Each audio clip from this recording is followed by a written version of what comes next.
السلام عليكم ورحمة الله. شخباركم؟ كيف دايرين؟ لاباس عليكم؟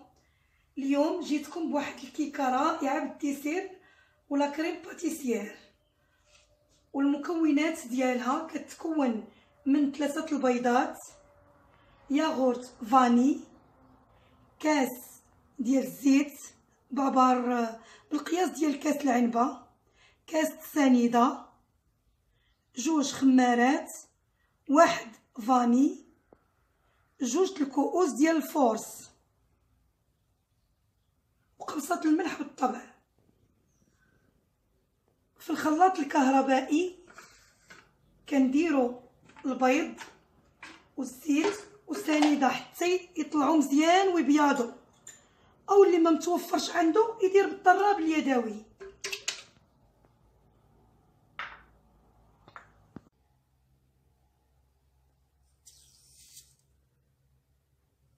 كاس السنيده، نضيف الزيت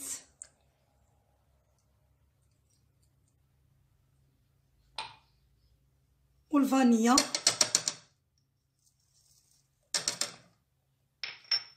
ونخلط كلشي في الطراب الكهربائي.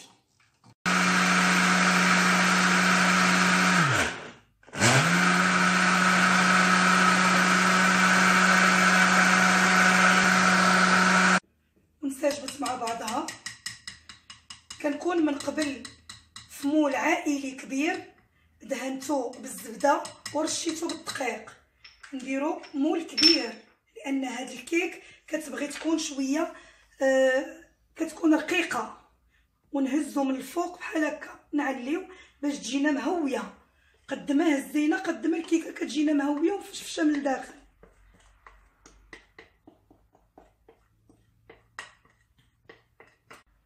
وفي هاد الاثناء نديرها في الفران ويكون الفرن ناقص. انا دائما ما كنشعلش الفران في الاول، حتى كندير الكيك عاده كنشعل الفرن وندير عليه العافيه مهيله حتى طيب لينا ونتلاقاو. وفي هاد الاثناء ملي طابت لينا الكيك ديالنا، شوفوا شحال كتجي طريه، كتجي رطبه وزوينه. غنوجد ليها واحد الكريمه. هاد الكريمه كتكون من نصف لتر ديال الحليب، 3 المعالق ديال كريمه الحلواني، 3 المعالق ديال السنيده.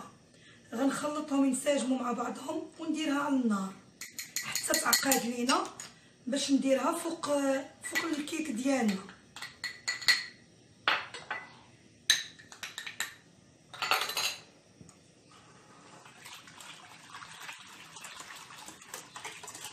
نديرها ومن بعد ما درت عليها الكريمه اللي صوبت امامكم، درت عليها ديروا اي انواع ديال الديسير اللي موجوده في الدار، اي انواع الفواكه، كيوي او تفاح فريز بنان، اي نوع تفتوا عليها بحال هكا قاديتو.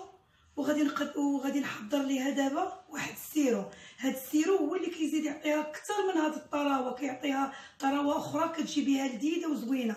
كتكون من فلون فاني ومن 2 المعالق ديال السنيده ومن 2 الكيسان ديال الماء او كاس كبير ديال الماء. دابا هنايا عبرت بكاس العنبه، درت 2 الكيسان في هذا المقدار ديال لهاد الفلون و2 معالق السنيده، ونديرهم فوق النار حتى يغلاو. وبين ما بردت دابا كنخليه يبرد ليا هاد السيرو شويه، نكبو عليها باش ما ديك الكريمه ما تخسرش مع السيرو، يعني خصها تبرد لينا الكريمه مزيان شويه عاد نكبو عليها السيرو. وهذا هو الشكل النهائي ديال هاد الطورطه ديال اليوم. كنتمنى تعجبكم وتنال رضاكم. راها كتجي زوينه ولذيذه، غير جربوها. وشكرا لكم.